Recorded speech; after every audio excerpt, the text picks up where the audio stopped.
Hello, everybody. It's really great to be here. I hope you're all staying alert. I've been alert now for 6 months. Haven't been able to sleep at night at all.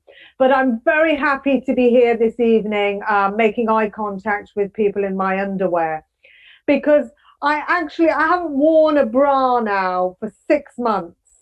My breasts have been self-isolating and it's been very difficult. But I'm very happy to be here. And you may be thinking, what have I been doing for the past 6 months? Well, I've been sitting on the settee in my pajamas, fingering myself whilst watching documentaries on Ted Bundy. Just like everybody else, I've watched all the documentaries on all the most awful people. They're very addictive. Ted Bundy, Fred and Rosemary West, Prince Andrew. That's what I've been doing, is watching these documentaries. And I'm not doing much really. Now, I feel that white people have survived the pandemic very, very well, very well. My parents, though, being Asian, they have been preparing for this pandemic for the past 50 years. I went home to stay with them, and of course, they had 200 kilos of basmati rice. That's right. They had 200 kilos of basmati rice in the cellar, all prepared. Not only that, they had another 200 kilos of chapati flour. As you can see here, we've got medium chapati flour, elephant atta, it's called. Have to say, no elephants were harmed in the making of this flour. Um, and my parents, they're in Birmingham. I went home to see them for 6 weeks. I drove myself up the M1, gave myself an eye test. It all went very well. My eyes are fine. My parents, it's been unfortunate for people who've been locked up during the pandemic with people they don't like. Unfortunate. My parents have been married for 45 years and they hate each other. They hate each other, but they can't be bothered to leave each other. They can't be bothered demonstrating their hatred, apart from occasionally tripping each other down the stairs or accidentally grazing each other's faces against the pebbled ash wall. The thing is, there would be serious ramifications, or in their case, ramadamifications, if they split up. Because I think who'd put the bins out? And who'd get the 20-kilogram bag of basmati rice that every Asian person has in their hallway? Most normal people, they have a hat stand or a table to put their letters. My parents have bags of basmati rice in case there is a famine in Birmingham. The title of this talk is Why We Laugh. But let me tell you something. The minute you start to deconstruct comedy, it becomes terribly unfunny. Which is why I thought to myself, I'm going to do some stand up. I'm doing the stand up here in my living room by myself. I can't see anybody, I can't hear anyone, but I presume I'm storming it. I presume whoever's watching this is laughing their head off. And you are therefore laughing at what I do.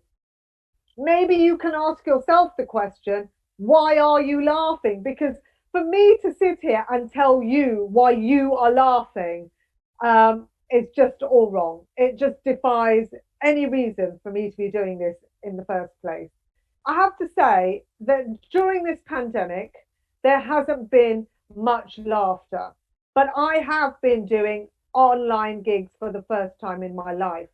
Normally, I perform to a live audience. I stand on stage, I make eye contact with them, I see their immediate reaction, I see them laughing, and it has an effect on me and an effect on them. During this pandemic, I've been doing this to a screen, sometimes at 3 o'clock in the morning because I'm doing gigs in LA on LA time and I can't see anybody. And it hasn't had the same effect. I can't see why people are laughing. I can't see them laughing at all. But the good thing is that during this pandemic, I have felt that by doing these gigs online to a computer screen, it's really affected political correctness. When I'm in a room full of people and I see their reactions when I say something, I can see that they're offended. I can see that they're shocked. I can see that they find something funny. I can see their immediate reaction, but doing it to a screen, I can't see anybody's reaction. And that is dangerous because it makes me say and do whatever I like because I can't see a reaction.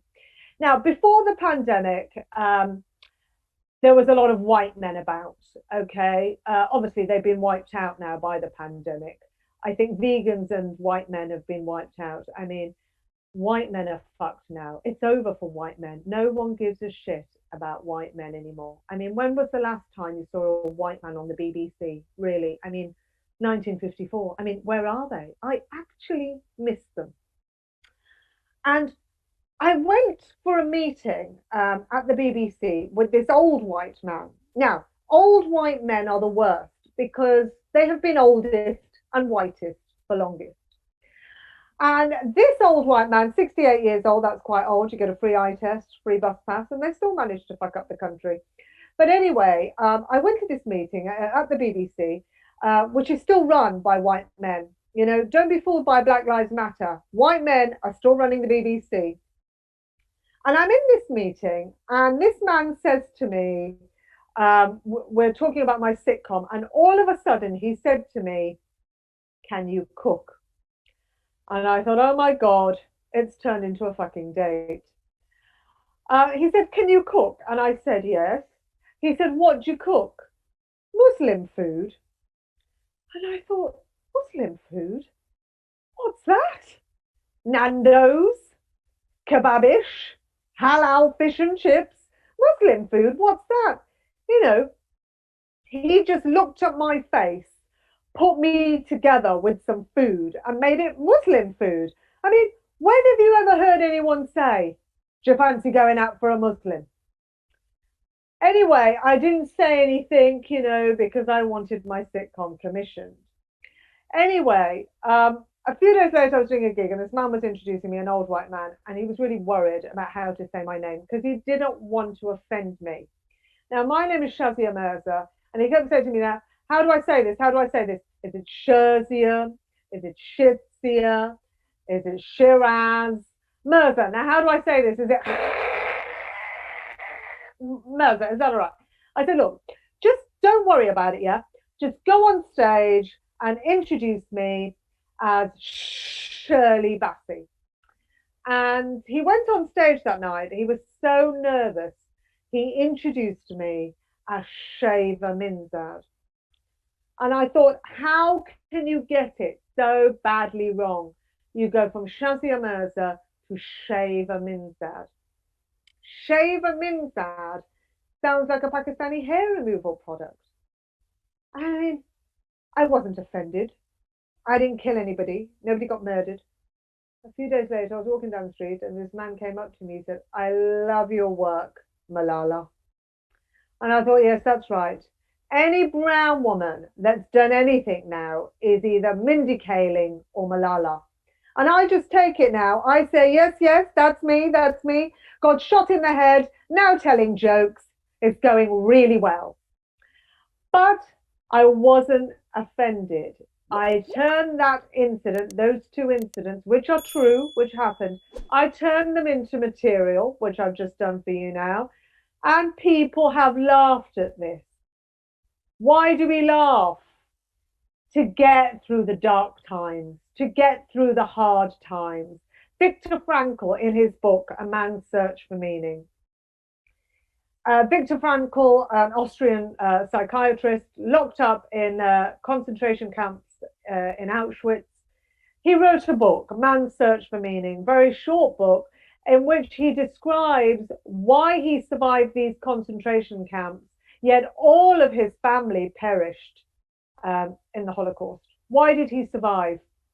I remember reading this during the pandemic, and he said, you know, there were some really dark times. You know, they were starving to death, they were being tortured, they were freezing to death, and he really felt that the end result was they were all going to die. But why did he survive?